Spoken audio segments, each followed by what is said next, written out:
My name is Alara Quinn. I'm 36 years old, a community librarian in Redwood Valley, and today I walked into the Vale estate for the reading of my late husband's will. To them, I was invisible, just a woman in a faded cardigan and gray linen dress, carrying a cloth bag that looked too plain for such grand marble halls. They didn't know me as Cassian Vale's wife. They saw no diamond rings or designer heels.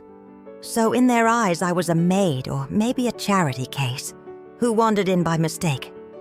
But I stood quietly in the back, listening to their laughter echo like glass breaking, knowing one truth they did not. Today was never about the money. It was about revealing who they really were when they thought no one was watching. I stood there gripping the strap of my cloth bag so tightly, I felt its coarse woven fibers dig into my palm, each thread biting a reminder to stay upright. 42 people filled the Vale Estate's grand hall pillars of silent contempt, wrapped in silk-tailored wool and diamonds that glittered beneath chandeliers like frozen stars. The air reeked of expensive perfume laced with something fouler greed, barely hidden beneath morning black. They spoke in hushed, brittle tones as trembling staff poured champagne into crystal flutes. To them, this wasn't grief. This was a coronation by dissection, each vulture ready to rip off a piece of Cassian Vale's kingdom to pin proudly to their chest. As soon as I stepped in, their eyes slid over me, stripping me bare without a single touch. My faded cardigan, once pale blue, now dulled to storm gray, with years of wear, slipped off my shoulder, exposing the linen dress strap beneath. My flats made no sound on the marble floors, but their silence thundered with judgment. Bradley Shaw was the first to pierce it with words, his voice dripping with casual cruelty. He leaned against a mahogany table, gold tie gleaming like mockery beneath the chandelier. Seriously, he drawled, his smile curving into something reptilian, who let the cleaning staff in laughter rippled around him, brittle and echoing like glass shattering across polished stone. Marissa Shaw flicked her perfectly styled hair, her crimson dress clinging to her like arrogance incarnate. "Maybe she's here to dust the will before it's read," she said, her words sliding through the hush like a blade sheathed in silk. The nearest cousins chuckled behind manicured hands, eyes gleaming with gleeful malice. Across the room, Chloe Reed lowered her phone from filming herself, eyes flicking over me like I was an insect pinned to a display. She turned her camera, subtly whispering to Elise beside her, "Look at that bag. God, she probably thinks thrift store chic is going to win her $1 billion. Elise snickered, the sound sharp and poisonous. "Pathetic!" she murmured, her gaze slicing across me with surgical precision. I kept my head high, clutching my bag like a shield, even as bile burned the back of my throat. They didn't know me. To them, I was invisible, a shadow crossing their polished floors, unworthy of a name or a second glance. Just another piece of dirt to be swept out after their feast. Poor thing doesn't even know she's about to be a meme. Elise added with a tilt of her head, her tone dripping with pity. That wasn't pity at all. But I did know. I knew everything. As their laughter rose, a chorus of brittle whispers and contemptuous sighs, I let their words wash over me. They bounced off something harder than anger inside my chest, something forged in the quiet hours of long loneliness, something like steel. Because I remembered every moment that built this armor, the eyes that slid past me in grocery store aisles, as though I didn't exist. The smirks when I wore second-hand coats to community college. The hollow laughter when I spent my days shelving books at the library. Each act of dismissal a brick in the fortress they thought would keep me beneath them forever. But today they didn't see the woman they tried to bury. Today, I thought, as my grip on the bag tightened, they will see who I really am. Bradley chuckled again, low and smug. "This is going to be good," he said, elbowing Marissa, as she flicked her wrist dismissively in my direction. Chloe raised her phone higher, angling for the perfect, humiliating shot. "Smile for the camera, honey," she whispered under her breath. But I didn't smile. Instead, I met her lens with unflinching eyes. Let them laugh. Let them mock. Let them peel away every scrap of dignity they thought I had left. Because when Henry Whittaker walked in with that sealed envelope, when Cassian's words spilled into this hall like holy fire, it would not be me stripped bare. It would be them. And in that moment, as they laughed at a girl in a faded cardigan, I felt nothing but a calm, searing certainty. Soon they would know what dignity looks like when it rises from silence crowned in unbreakable truth. Trevor Lang was late to the cruelty, but eager to prove himself worthy of their laughter. I felt him approach before I heard him, his presence, sliding across the marble floor like oil. His cologne reached me first, a sharp, rotting citrus that turned my stomach. I kept my eyes fixed on the empty chair at the front, the one Henry Whittaker would soon occupy, my grip tightening imperceptibly on my bag strap. Behind me came the faint click of a pen cap, the whispering squeak of Sharpie dragged across paper, and then the delicate tear of a cocktail napkin being ripped from its pristine stack. The sounds threaded together with the brittle murmur of amused voices around us. Then I felt him, his fingers brushing my bag, a ghost of a touch right at my hip. Slowly, deliberately, he tucked the folded napkin into the canvas strap, positioning it so the words faced outward, catching every gaze behind me like baited hooks. The snickers rose immediately, curling around the room like smoke. "Ilara, the charity case," someone whispered behind cupped hands, their breath thick with mock pity. "Look at her. Pathetic," another voice added, brittle as broken pearls scattered across marble. I heard Bradley Shaw's dark chuckle roll out from his corner arms, folded across his tailored vest, the gold chain of his watch glinting under chandelier light. Chloe Reed lifted her phone again, angling to catch the perfect shot of my humiliation from behind. Her smile split her lips like a razor. "This is gold," she murmured to Elise, who was half hidden behind her. "She has no idea. No idea." That's what they believed, that the quiet woman in the faded cardigan and linen dress was clueless, unseeing, unworthy. To them, I was invisible, a stray dog wandering into their banquet hoping for scraps from a table they believed I would never deserve. Trevor leaned back to admire his handiwork, his breath whistling softly through his teeth. Chloe's thumbs flew across her screen, immortalizing my degradation for her followers to feed upon before the will reading began. Their laughter rose sharp and triumphant, echoing beneath the vaulted ceilings like a cruel tide breaking against cold, unyielding stone. But I didn't move. I kept my gaze pinned to that empty chair at the front. I felt my pulse beat steady and unbroken in my throat, because while they snickered behind manicured hands, I was counting each second until their world burned down around them. They didn't know. They didn't know that in minutes, Henry Whittaker would enter with Cassian's sealed will.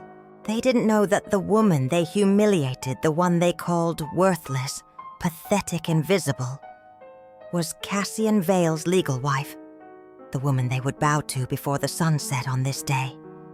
I imagined their faces then, how Bradley's smirk would collapse under its own arrogance, how Chloe's phone would lower trembling as her feed turned silent, how Trevor Lang's oily confidence would wither as the words on that napkin became a brand upon his own soul. Because I knew their laughter would soon turn to a silence so heavy it could crack bone. And when the truth arrived, it would not cleanse them. It would brand them forever with the memory of the day they mocked a woman they could never break. So I stood there, still, silent. My eyes fixed on that empty chair while their brittle laughter rose and fell around me, because this was their test, and I already knew they would fail. Henry Whittaker entered precisely at 10:00 a.m., his presence slicing through their laughter like a cold blade through ripe fruit. The grand hall fell silent instantly, the hush so deep I could hear the faint click of his polished shoes echo off marble and glass.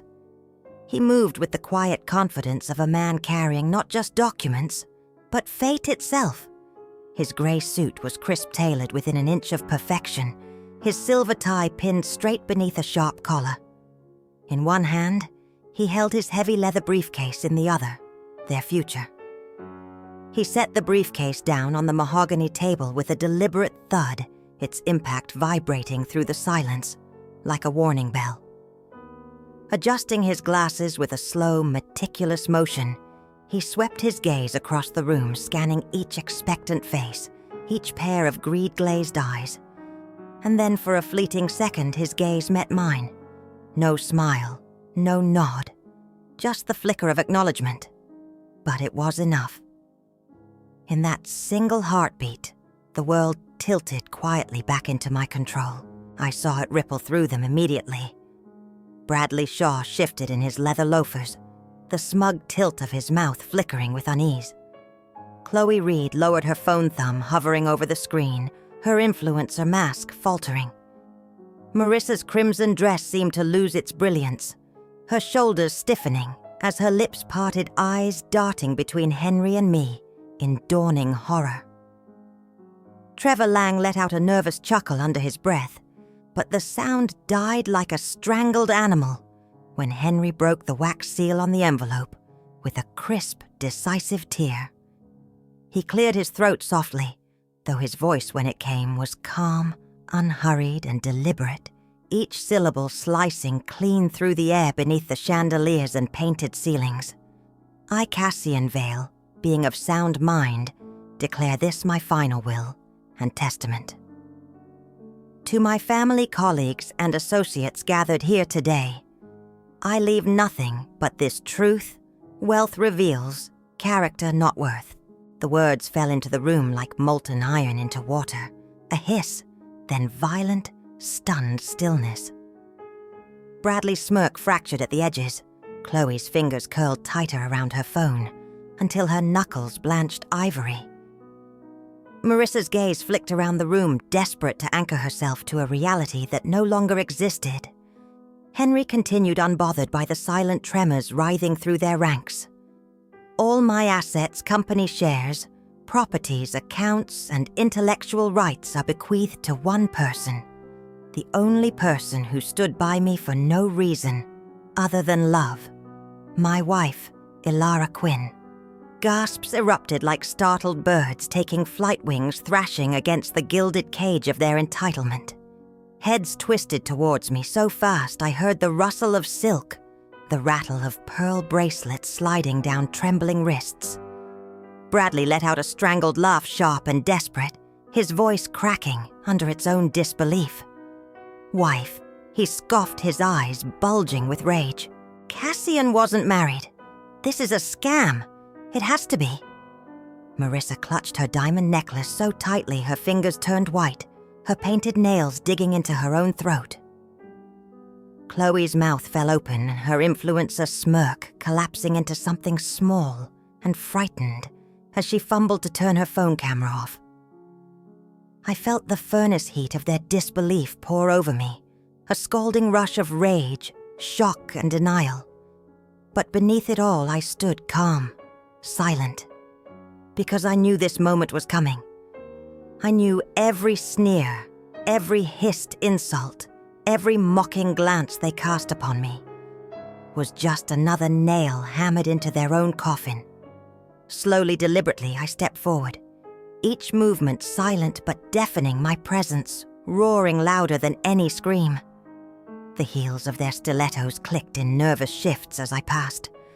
My flats made no sound on the marble, but each step landed like a judge's gavel against their trembling chests. Henry met me at the center of the hall and handed me a folder, thick and heavy with proof. Inside lay my marriage certificate, ink faded but unbroken. Photos of Cassian and me on the courthouse steps 7 years ago. his hand curled around mine with quiet pride. Letters in his unmistakable hand, each word a blade of devotion they could never hope to understand. I raised my gaze and looked at them. Truly looked at them. Their eyes were wide, their mouths slack-painted lips, trembling with silent ruin. And when I spoke, my voice was clear and sharp enough to draw blood. I didn't come here for the money, I said, letting my gaze sweep across each shocked, quivering face. I came to see who you really were when you thought no one was watching. Silence swallowed the room, thick, stifling, and within it their power shattered like crystal dropped on marble. Because now they knew what I was, and in their eyes, wide with horror, dark with shame, I saw it, the truth, the understanding that on this day they hadn't merely lost an inheritance, they had lost to a woman they could never break. I stepped forward, my movements calm and measured as if each breath carried a quiet inevitability. The laughter that had erupted moments before collapsed into stunned silence, leaving only the faint echo of my footsteps on marble. I felt the weight of every gaze searing into my skin as I approached Henry Whitaker. He turned towards me fully, his silver tie catching the chandelier light. With a respectful nod that sent ripples of shock through the room, he lifted a leather-bound folder and handed it to me with both hands. His eyes, usually cool and unreadable, held a flicker of something almost like pride. Ilara Quinn. He announced, his voice steady but ringing through the vaulted hall wife of the late Cassian Vale. Gasps erupted around me, sharp as shattering glass. I felt their disbelief pierce the air like icy needles, but inside I was quiet. Still. Henry flipped open the folder, revealing photographs and documents I knew by heart. On top lay a glossy photo of Cassian and me, standing on the courthouse steps. The November sun had cast a pale halo around us that day. Cassian's arm was draped across my shoulders, his dark hair tousled by the breeze, his smile soft and unguarded. I wore my pale blue cardigan and linen dress, the same one they mocked today. I remember how his thumb brushed my collarbone as he leaned in to whisper, "Always Ilara."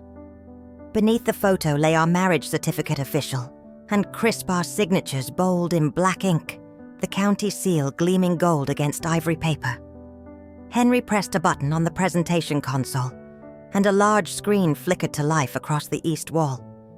Suddenly, the hall filled with Cassian's recorded voice, deep and roughened with quiet devotion. "I take you, Ilara Quinn, as my wife, not for empire or legacy, but because with you, I am only a man, and that is all I ever wanted to be." My throat tightened as I watched myself on that screen. 7 years younger, hair shorter tucked behind my ears, eyes wide with fear and trembling hope. Cassian had turned to me, then brushed a tear from my cheek and kissed my forehead before knotting our hands together as the officiant pronounced us husband and wife. When the video ended, silence pressed down on the hall, thick and suffocating. I felt their eyes on me. Bradley's wide and stunned, his mouth opening and closing like a dying fish. Marissa clutching her necklace so hard, her knuckles whitened, her crimson dress trembling around her. Chloe Reed lowering her phone, her influencer mask, shattered lips parted in horror. Trevor Lang swallowed hard, his Adam's apple bobbing as his oily confidence drained from his face. I inhaled, letting the scent of lilies and expensive perfume mix with the metallic tang of their fear. For the first time in hours, I felt the weight pressing on my lungs lift. I stepped forward again, each movement silent but deafening. The marble beneath my flats felt cool, solid, anchoring me to this moment. I raised my gaze and let it sweep slowly across the room. I wanted them to see my eyes, to see that I was not broken, that I had never been broken. And then I spoke, my voice low and steady, slicing through the hush like a honed blade, I didn't come here for the money. I paused, feeling the silence tremble with tension so tight, it hummed in my bones. I came to see I continued letting my gaze linger on Bradley's crumbling arrogance, Marissa's trembling mouth, Chloe's wide, frightened eyes. Which of you actually loved Cassian? And which of you only ever loved his money? The words dropped into the silence like iron into water, hissing, scalding final. I let out a breath, feeling the steel in my spine strengthen with each exhale. I closed the folder, the clasp snapping shut with a clean, decisive click. As I turned to leave, the only sound in the grand hall was my footsteps, quiet and unhurried, echoing against marble that no longer felt cold beneath me. I didn't look back. I didn't need to. I felt their eyes follow me, felt the weight of their shame settle across their shoulders like chains. They knew, and I knew they knew, because I had walked into their kingdom with nothing but my truth. And in the end, it was the only weapon I ever needed. Today they saw me, not as the invisible librarian from Redwood Valley, not as a charity case in a faded cardigan, but as Ilara Quinn, wife of Cassian Vale, and the woman they could never ever break. Henry paused as he handed me the folder, his fingers brushing mine with deliberate softness, as if steadying me for what was about to come. For a breath, the room fell away, the marble floors, the golden chandeliers, the sea of sneers and sharpened smiles. There was only the weight of the papers in my hands and the echo of Cassian's voice in my memory from the night before he left. Whatever happens tomorrow, he had whispered against my hair, his warmth soaking into my bones. Know that I choose you. Even if the world spits at your feet, I choose you. I opened my eyes, seeing their curious stares twist into confusion as Henry stepped back. My chest rose and fell with slow, steady breaths as I looked down at the folder, its edges frayed from the times I had held it in secret, memorizing every signature and date as though my life depended on it. Because it did. Because this wasn't just about wealth. This was about dignity, about truth, about making them see that silence does not mean weakness, that my quiet was not submission, but the poised calm of a storm gathering strength. I tightened my grip around the folder, feeling the edges bite into my palms, anchoring me in the moment before I lifted my eyes to meet theirs and shattered the world they thought they ruled.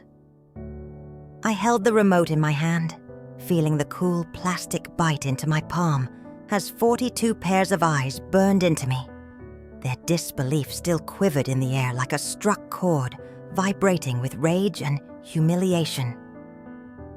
I let the silence stretch a little longer, tasting its heavy sweetness before pressing play. The massive screen flickered to life, illuminating the stunned faces around me with its pale glow.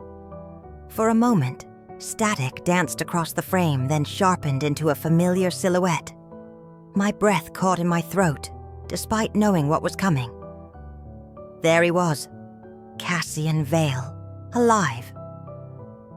He sat behind a wide oak desk, sleeves rolled to his elbows, dark hair swept back from his forehead, silver streaks gleaming under the recessed lights. His eyes, those eyes that had stripped me bare and rebuilt me in love, were sharp as honed steel, narrowed in a way that made the entire hall shrink inward with primal fear. He leaned forward slightly, resting his forearms on the desk, gaze fixed directly into the camera, into them. "Did you really think I'd die and leave you to feast on what I built?" He asked, his voice low and smooth, each syllable carrying a razor's edge. "That I'd let you divide my life's work like carrion birds, stripping a corpse?" A gasp rippled through the hall. Marissa staggered back a step, clutching her chest, as if her heart had seized. Bradley's face went slack, the color draining from his cheeks, until he looked ghost pale. Chloe's phone clattered to the marble floor with a sharp crack that no one noticed. Cassian's lips curved into a small, cold smile. No. He continued softly, shaking his head. This was never about inheritance. This was about revelation.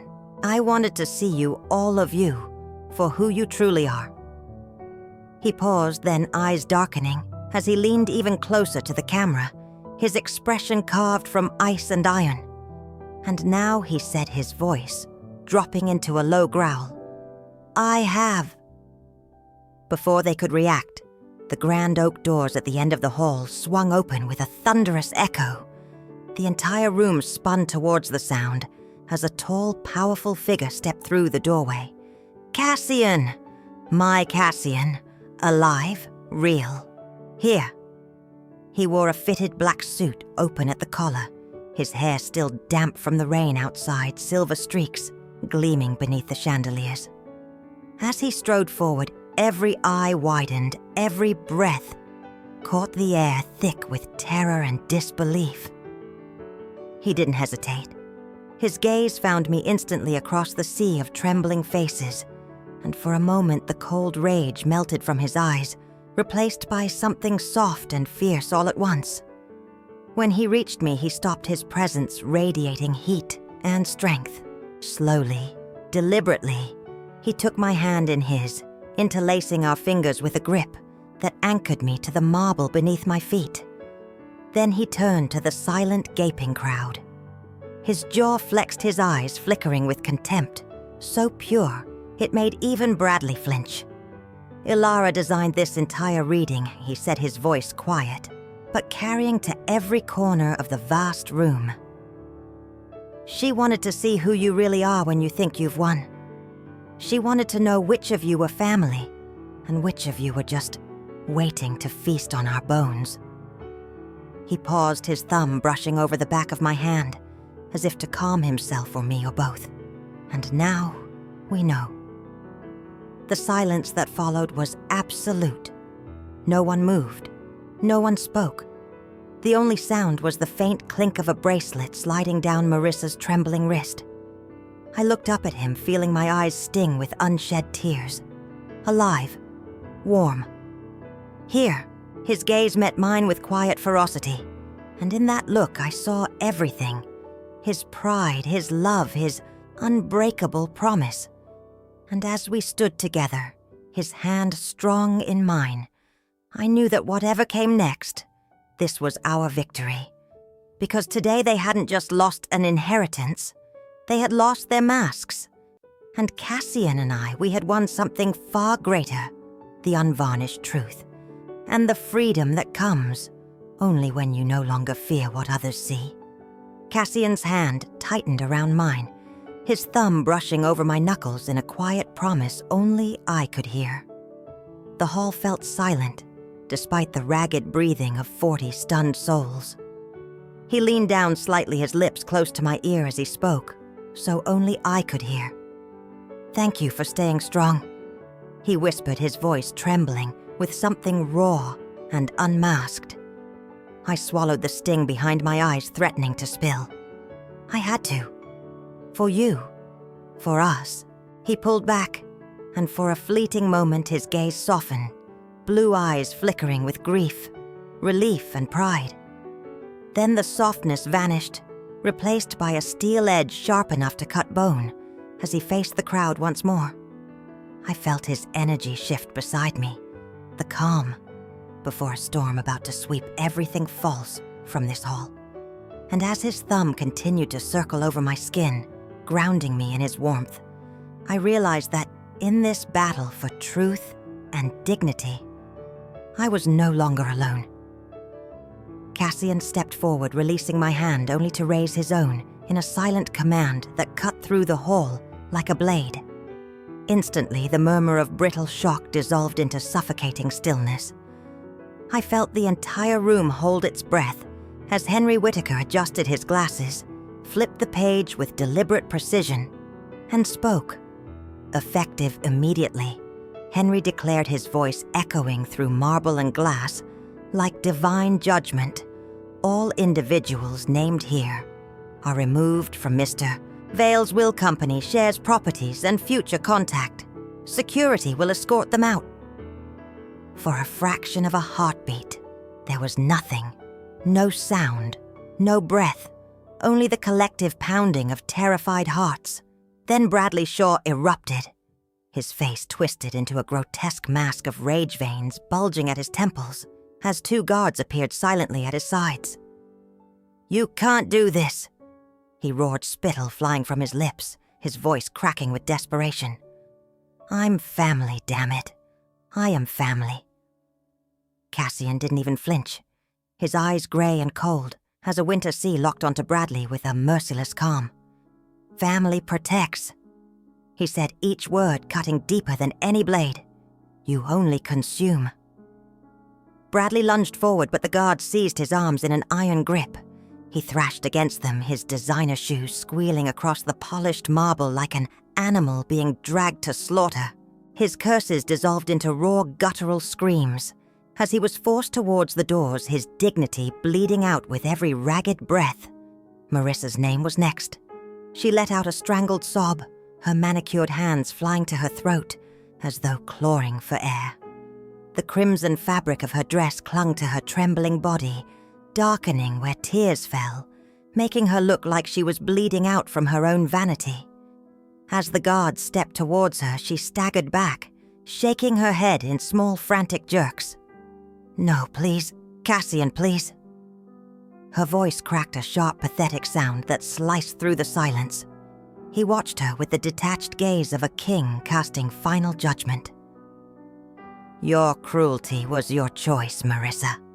Now live with its consequence." When her knees buckled, the guards caught her arms, dragging her upright as her sobs broke into jagged wails. The sound ricocheted through the hall. Raw and animalistic, as her heels scraped across marble, leaving silent scars where she fought against inevitability. Then Chloe Reed's name fell from Henry's lips like an executioner's axe. Her phone buzzed violently in her hand screen, flashing with notifications as her influencer empire collapsed in real time. Sponsors withdrew, posts were deleted, followers vanished in great digital waves. She fell to her knees with a strangled scream, mascara streaking down her contorted face as she watched her curated world disintegrate before her eyes. "Please," she gasped, choking on her own tears. "Please, Cassian, tell them to stop. I'll do anything, anything." Cassian didn't even glance at her. His expression was carved from marble cold and timeless. "Actions have consequences, Chloe." He set his voice a quiet final death knell. "Today you learned yours." One by one, names were read out like funeral bells, tolling. Trevor Lang's smirk dissolved into a rictus of horror, his skin turning ashen as security closed in. Gerald Vale's lips quivered with silent curses he no longer dared to speak aloud. Lillian's trembling hands clutched her pearl necklace so tightly, I thought it might shatter beneath her grip. Security moved with ruthless efficiency, silent shadows escorting them through the grand halls they once believed they owned. Their designer shoes scuffed and squealed across marble floors, each scrape echoing like the slow, grim rhythm of a funeral march. Chandeliers glittered overhead, bearing silent witness to their ruin, as they were stripped of power, dignity, and illusion in front of everyone they once sought to impress. I stood beside Cassian, silent, my heart thrumming with a quiet, pulsing certainty. They mocked me as worthless, invisible, disposable. Today they walked out stripped of everything but their shame. Their empire of cruelty crumbled to dust under the weight of a truth they never believed possible. That the woman they tried to break was the one standing here unbowed while they were dragged away like spoiled children, cast out from a kingdom they never deserved. Cassian reached for my hand once more, curling his fingers through mine with a gentle finality. As the last screams faded down the marble corridors, he squeezed my hand softly, and when I turned to look up at him, his eyes were no longer cold. They burned with fierce, unbreakable love, and in that silent, victorious moment I realized they had lost everything, But we had just begun. That night after the hall emptied and justice was dealt, I lay awake beside Cassian. His breathing was deep, and even the exhaustion of months spent hidden away, finally dragging him into the dark, healing depths of sleep. His arm lay heavy across my waist, anchoring me to the bed to him, to this life we had reclaimed. But my eyes refused to close. Carefully, I slipped out from beneath his arm, pressing a kiss to his temple, before sliding my feet to the cold floor. I rose in silence, the silk hem of my nightgown whispering against my ankles as I moved through the dimly lit halls of Vale Estate. The sconces burned low, casting flickering pools of amber across the marble. But moonlight spilled in from the tall windows, pooling in soft silver puddles along my path. I walked past portraits lining the corridor walls, Cassian's ancestors painted in oils and gilt frames, their faces stern, their eyes dark and sharp, following me with their silent judgment. Men and women of empire names, etched into bronze plaques, their legacies engraved into stone and blood. I wondered for a fleeting moment what they would think of me. The invisible woman from Redwood Valley, the girl in the faded cardigan, who now carried their name like armor. Would they see me as unworthy? Would they see me at all? I padded onward each step, echoing softly until I reached the great glass doors leading to the east balcony. I unlocked them and stepped out into the night. The summer wind was cool against my cheeks, lifting strands of my hair to dance around my face. It carried the scent of roses from Anna's gardens far below, mingling with the faint, clean bite of dew gathering on the stone balustrades. Beyond the terrace, the hills rolled away into darkness, gentle and eternal, their silhouettes softened by moonlight into waves of silver and shadow. I gripped the cold marble railing, leaning forward until my forehead rested against its smooth surface. I let the silence wrap around me like a shroud, feeling every thread of exhaustion loosen from my bones. My chest ached with something too vast to name relief and grief victory, and mourning all twined into a quiet, throbbing ache beneath my ribs. I closed my eyes and whispered into the night, my voice so soft it barely disturbed the hush. May I never become them. May I never forget who I was, before power ever knew my name. For a moment there was only silence, the sighing of the wind, the distant song of a lone nightbird, the restless shifting of rose bushes in the gardens below. Then, in the quiet darkness, I felt something answer. Not words, not sound, but a warmth blooming in my chest, slow and steady, filling the hollows inside me with quiet certainty. A reminder that dignity is not granted by birthright, nor marriage, nor by the weight of gold stacked in hidden vaults. It is forged in silence, tempered in pain, and crowned only by the choice to remain kind, even after knowing the true face of cruelty. I opened my eyes, staring out at the endless dark horizon. My breath left me in a single calm exhale. Behind me, Cassian slept in the room. We now shared his dreams, unburdened for the first time in years. Ahead of me stretched a future we had yet to shape, unclaimed, unknown, but ours to build in truth. And in that moonlit stillness, I made a vow to myself that no matter what empire rose beneath my feet, I would remain the girl who once shelved books in silence, who found meaning in kindness, who understood that love, real love, never needed witnesses to prove it was real. Because the world could strip me of titles, wealth, or power. But the woman I was before all this, she would remain unbreakable. Always. As the last of them were escorted out, their angry curses fading down the marble corridors like dying echoes, Cassian turned to me. The steel in his gaze honed sharp for their judgment. Moments ago melted as his eyes fell on my face.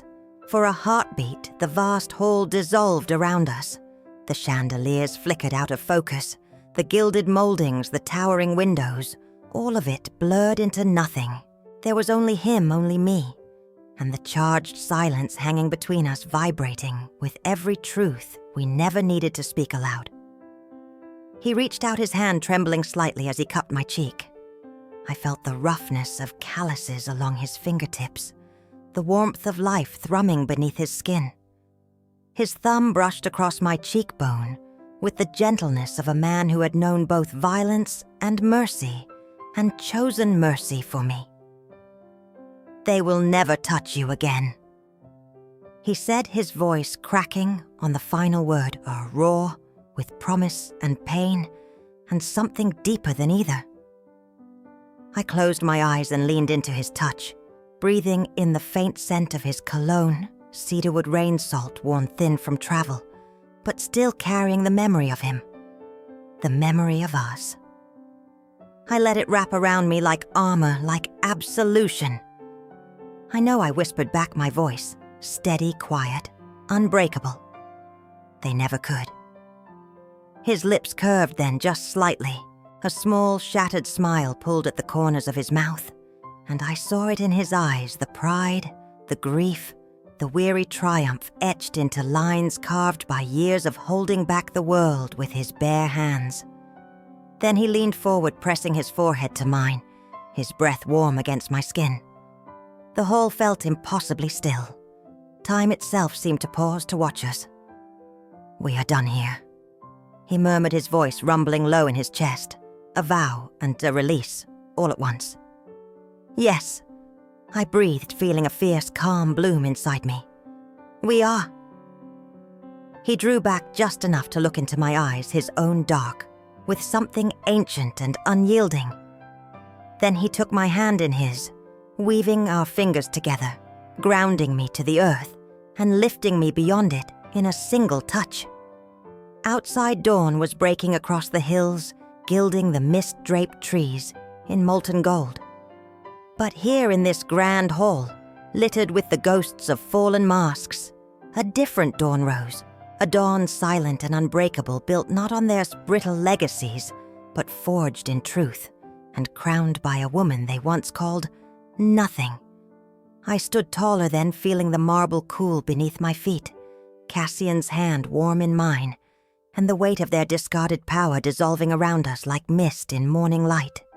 They thought they buried me, but today they learned I was not soil. I was the seed, and this was the bloom. When the hall finally cleared, the echoes of retreating footsteps faded into a vast, solemn hush. Silence settled heavy over the marble floors and gilded moldings, a silence so complete I could hear the whisper of my own breath trembling past my lips. Only 3 remained. Sarah Ellis stood near the far window, her nurse's uniform rumpled from hours of quiet duty, her tired, kind eyes shimmering with unshed tears. Her hands trembled as she pressed them to her mouth, muffling a sob of relief. She had always greeted me with gentle nods in the corridor, her presence soft as lavender oil at dusk.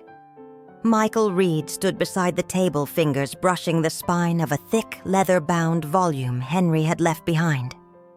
The library's archivist, forever smelling faintly of ink and old paper, he adjusted his glasses with shaking fingers.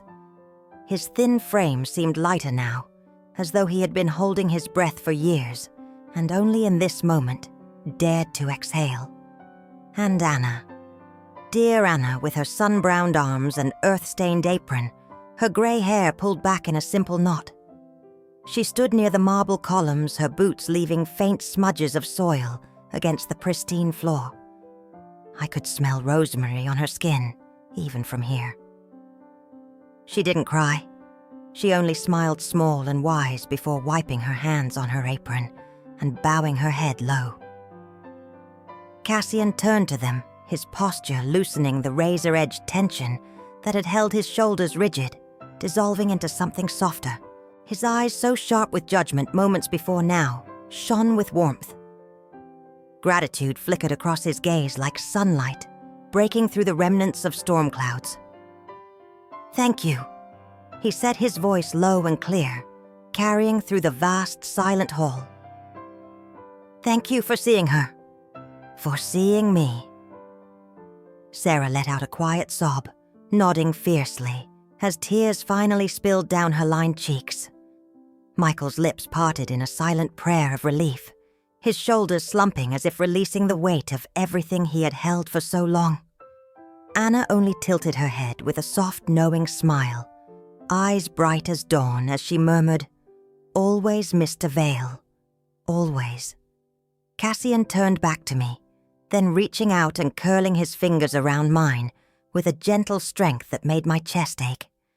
His thumb brushed over my knuckles, grounding me to the cold marble beneath my feet, and the radiant warmth blooming